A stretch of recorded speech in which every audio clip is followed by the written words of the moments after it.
Salut, j'espère que tu vas bien. On se retrouve aujourd'hui dans cette nouvelle vidéo pour parler des dernières annonces qu'a fait Apple sur le mois d'octobre. Et on va commencer par une annonce de la semaine dernière. Donc c'était l'iPad mini de 7e génération qui vient remplacer du coup l'iPad de 6e génération. Qu'est-ce qu'on a sur ce nouvel iPad? Donc il est dans un premier temps équipé de la puce A17 Pro, ce qui va permettre de le rendre compatible avec Apple Intelligence. La puce A17 Pro, on la connaît, hein, c'est une puce qui était disponible sur les iPhone 15 Pro l'année dernière. Donc il récupère la puce A17 Pro pour le rendre compatible avec l'intelligence artificielle. Au niveau des nouveautés, on a aussi l'arrivée du Bluetooth 5.3 et du Wi-Fi 6E, et ce nouvel iPad mini est aussi compatible avec l'Apple Pencil Pro pour les personnes qui veulent faire un petit peu de graphisme, de la prise de notes ou du dessin. Donc voilà, c'est quand même assez cool de voir ça arriver sur un petit iPad mini comme ça. Pour ceux qui veulent la version cellulaire, il y aura plus de trap SIM, ça sera remplacé par une SIM numérique exclusivement, donc c'est pareil, ça va peut-être faire gagner un petit peu en poids et en légèreté. Et le modèle du coup, ciao les 64 Go, on arrive à 128 Go sur cet iPad mini, donc pareil, Apple double le stockage de ses périphériques, donc ça fait plaisir. Le prix reste sensiblement identique que la génération précédente, et si c'est un produit qui peut t'intéresser, sache que tu peux déjà le commander, il est disponible sur l'Apple Store, il est plus en précommande, il est directement disponible à l'achat. Et maintenant on va s'intéresser au plus intéressant, les annonces qui ont été faites cette semaine. Donc Apple n'a pas décidé de faire comme l'année dernière une petite keynote d'une trentaine de minutes, ils ont décidé de faire 3 jours d'event avec 3 petites vidéos de 10 à 12 minutes à peu près pour nous présenter la nouvelle collection des Mac pour cette année 2024. Ils ont commencé lundi crescendo avec un iMac M4, donc à peu près comme d'habitude, on a deux versions, une version entrée de gamme si je puis dire avec deux ports USB-C Thunderbolt et une version un peu plus haut de gamme où vous avez du coup 4 ports Thunderbolt, l'écran reste sur la même dimension. Petite option cette année, vous avez la possibilité de mettre un verre nano texturé, donc c'est un verre qui vient recouvrir votre Mac et qui va rendre un aspect un petit peu plus mat pour éviter du coup les jeux de lumière. Si vous travaillez dans des endroits très lumineux, il n'y aura pas de reflet sur votre écran, mais ça coûte quand même 230 € l'option. Et au niveau du coup du catalogue, vous avez un iMac avec la puce M4 de base si je puis dire, vous avez 8 cœurs CPU, 8 cœurs GPU, donc qui commencera à 1499 € avec 256 Go de stockage, et Apple a doublé du coup la mémoire unifiée, la mémoire RAM elle passe de 8 Go à 16 Go maintenant sur ces nouveaux iMac. Et qui dit iMac dit forcément souris, trackpad, clavier. La bonne nouvelle c'est qu'ils passent enfin tous à l'USB-C, que ce soit ceux qui sont fournis dans la boîte ou ceux que vous pouvez acheter directement sur le store. Et après, si vous voulez quand même un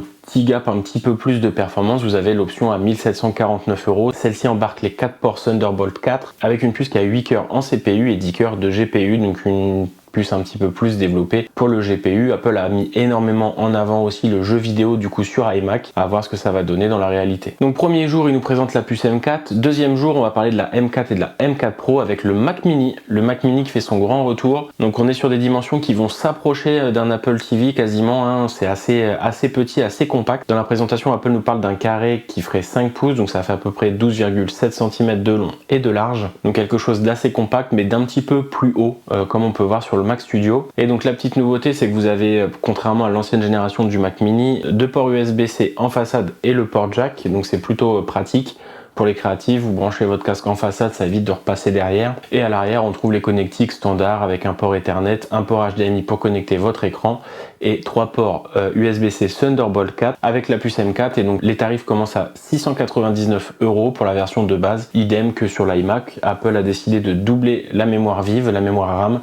Donc vous avez 16 Go de RAM, 256 Go de stockage pour ce prix-là, ce qui commence à être une belle aubaine, hein. C'est un beau produit qui marche bien. Et vous avez la possibilité d'avoir une option avec la puce M4 Pro, où là on est à 1649 €, mais au niveau des specs, vous avez du coup 12 cœurs au niveau du CPU, 16 cœurs au niveau du GPU et 24 Go de mémoire vive, de mémoire unifiée, et un stockage qui commence à 512 Go. Et si vous prenez cette option-là, les ports Thunderbolt qui se trouvent à l'arrière de l'iMac seront en Thunderbolt 5, ce qui va vous permettre de brancher potentiellement, si vous voulez, 3 écrans sur ce Mac Mini, donc ça peut être quelque chose de plutôt pratique dans les fonctions de votre workflow selon la manière dont vous travaillez. Et moi je trouve qu'il manquerait peut-être un petit port de carte SD en façade comme sur le Mac Studio pour vraiment rendre le Mac Mini optimal pour mon utilisation, mais bon, il faut bien quand même que le Mac Studio ait des avantages, sinon tout le monde se dirigerait vers ce Mac Mini, en sachant qu'il y a des tests qui ont déjà été faits par Geekbench qui montrent que le Mac Mini avec la puce M4 Pro est plus puissant que le Mac Studio avec la puce M2 Ultra. Alors certes, c'est un PC qui a 2 ans, il n'y a pas un gros écart au niveau du score. On est d'un côté à 21 000 points et de l'autre à peu près à 22 000 points. Je vais vous afficher ça à l'écran si j'arrive à retrouver les résultats. Mais en tout cas, voilà, ce Mac Mini, c'est vraiment le truc qui va fonctionner, qui va bien marcher cette année pour Apple, même s'il y a quelques petites choses comme le bouton d'allumage qui se trouve en dessous, qui a fait couler beaucoup d'encre. Beaucoup de personnes comprennent pas ce choix de design. Après, honnêtement, un Mac, que ce soit un MacBook Pro, un Mac Mini ou un iMac,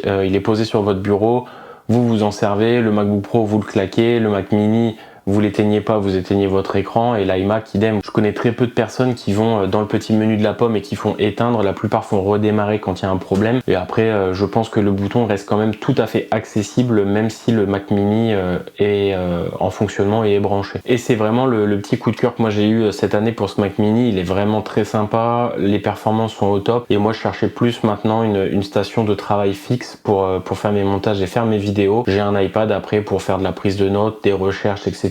pour être en mobilité. Un iPad Pro qui permet de faire du montage assez basique, parce que monter sur iPad ça reste quand même assez archaïque je trouve, mais ce n'est que mon point de vue. Donc voilà, ça peut être vraiment le petit truc qui me fait craquer. Si vous prenez la version M4 standard, ça vous coûte 700 €, vous rajoutez à ça un clavier, une souris, un écran, puisqu'Apple ne le fournit pas, bien entendu, à ce prix-là. Et même si vous prenez le M4 Pro à 1600, il n'y aura pas d'écran, pas de souris, pas de clavier. Mais vous trouvez un petit kit, clavier souris Logitech, une centaine d'euros, 150 peut-être, grand max. Un petit écran LG Ultra Wide, qui sont pour moi les meilleurs écrans moniteurs PC qui existent sur le marché aujourd'hui. Et pour moins de 1000 €, du coup, vous avez un petit setup assez sympa avec un bel écran, clavier souris au top. Et vous pouvez travailler avec un excellent PC de bureau pour environ 1000-1100 € grand max. Donc voilà, franchement c'est une belle affaire et je pense que ce Mac Mini va plaire à beaucoup de monde et va très bien se vendre sur cette fin d'année. Et on termine du coup sur le dernier jour de la présentation d'Apple. Donc le lundi il nous présente la M4 avec l'iMac, le mardi le Mac Mini avec M4 Pro, et là on passe au MacBook Pro avec M4 Pro et M4 Max. Donc Apple y est allé crescendo sur les présentations de ses puces. On n'a pas eu de vraie présentation de la performance de la puce puisqu'on l'avait vu au printemps avec l'iPad Pro. Donc là Apple s'est vraiment préoccupé, on va dire, des produits et de Apple Intelligence parce qu'on l'a beaucoup entendu. Apple Intelligence. Apple Intelligence. Apple Intelligence. Apple Intelligence. Apple Intelligence. Apple Intelligence. Apple Intelligence. Apple Intelligence. Apple Intelligence. Apple Intelligence. Apple Intelligence. Et ce nouveau MacBook Pro ne déroge pas à la règle, il commence lui aussi avec 16 Go de mémoire unifiée pour le modèle de base. Et petite chose assez cool, c'est que l'année dernière il sortait à 1999 € en France. Cette année il passe du coup à 1899 €, donc il y a 100 € d'économie pour un Mac du coup qui a une meilleure puce, qui récupère un port Thunderbolt qu'il n'avait pas sur sa version de base l'année dernière. On passe désormais par défaut avec 3 ports Thunderbolt 4. Une autonomie qui est aussi améliorée, on était à 22 heures, on passe à 24 heures d'autonomie. Moi j'ai un MacBook Pro puce M2 de base que j'avais acheté il y a 2 ans à sa sortie, 2-3 ans, et moi j'avais 20 heures d'autonomie, c'était déjà incroyable. Donc là je me dis 24 heures, vous tenez la journée complète, donc c'est plutôt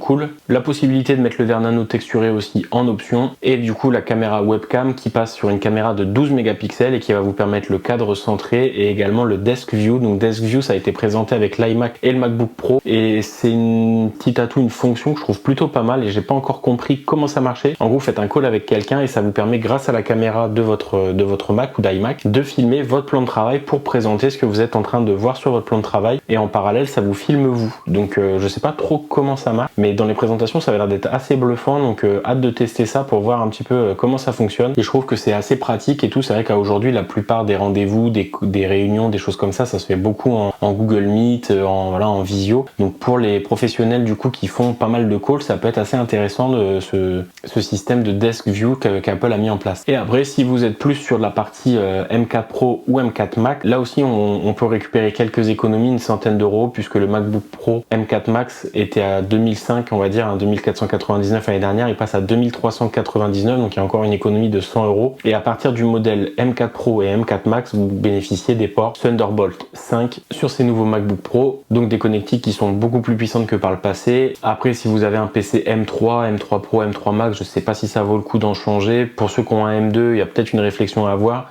Et pour ceux qui ont du M1 ou du Intel, bon bah là vous pouvez y aller les yeux fermés. Après si votre Mac fonctionne encore parfaitement, il n'y a pas d'intérêt à changer hein, bien entendu. Mais en tout cas c'est plus Apple Silicon, on fait beaucoup de bien à l'univers Apple et à l'univers du Mac. Et tous ces PC sont bien entendu conçus pour Apple Intelligence. Et lors de la présentation des MacBook Pro, vers la fin de la présentation, il y a eu une autre annonce qui a été faite concernant les MacBook Air. Tous les MacBook Air M2 et M3 passent également à 16 Go de mémoire vive, de mémoire RAM, sans aucune augmentation de prix. Alors sachant que pour la M3, il me semble que le Mac est sorti vers avril, mai, juin par là. Alors là c'était vers le printemps. Donc les personnes qui l'ont acheté il y a moins de 6 mois après, ils se retrouvent avec 16 Go. Ils doivent avoir un peu en travers de la gorge. Mais bon, pour ceux qui n'ont pas encore investi, c'est cool de la part d'Apple. En tout cas, si tu veux acheter un petit MacBook Air, ça peut être aussi le moment du coup, parce qu'ils passent tous avec 16 Go de mémoire unifiée, à croire que la mémoire RAM va jouer un rôle assez crucial dans le développement d'Apple Intelligence, puisque Apple a décidé de passer tous ses ordinateurs en 16 Go du coup en stockage de base pour la RAM, donc qui va permettre de rendre les PC vachement plus performants et vachement plus fluides. Donc voilà, moi mon avis là-dessus, c'est vraiment un gros coup de cœur sur le Mac Mini. C'est vraiment une des améliorations qui était la plus attendue hein, ces derniers mois, ces dernières années si je puis dire. Et Apple c'est des petits malins, parce que j'avais essayé de simuler une commande en personnalisant du coup le Mac Mini, et Apple te met derrière direct le Studio Display. Ils veulent te vendre impérativement le Studio Display pour aller avec, donc bah du coup tu as un écran qui vaut pas loin de 2000 balles avec le verre nano texturé pour faire tourner un petit PC à 700, donc il y a peut-être un gap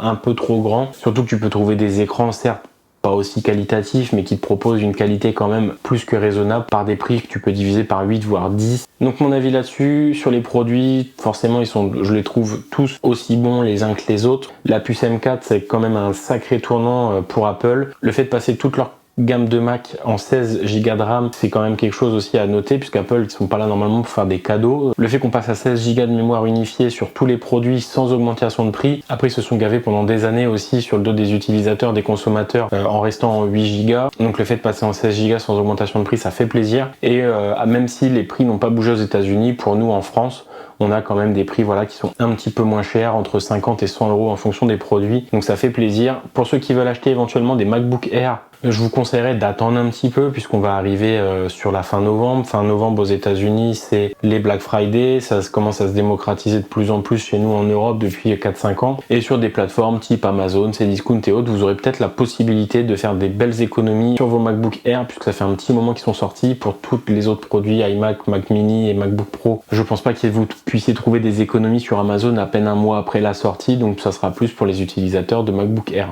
Est-ce que toi, il y a certains produits qui t'ont hypé du coup lors de ces présentations? Tu penses acheter peut-être un de ces produits? N'hésite pas à le mettre dans les commentaires pour voir un petit peu si ça t'a hypé ou si tu t'en fous complètement de ce qu'Apple a proposé. Tu peux le dire aussi, hein, on est là pour échanger, pour discuter. La vidéo touche à sa fin. Je te remercie de l'avoir regardé jusqu'au bout. En tout cas, c'est toujours un plaisir. On vient de passer les 2000 abonnés, donc je vous remercie tous autant que vous êtes pour ce cap. Je m'étais fixé, voilà, il y a à l'ouverture de la chaîne d'essayer au minimum d'atteindre les 2000 abonnés dans un premier temps. C'était voilà un de mes objectifs. J'espérais de les atteindre avant fin 2024.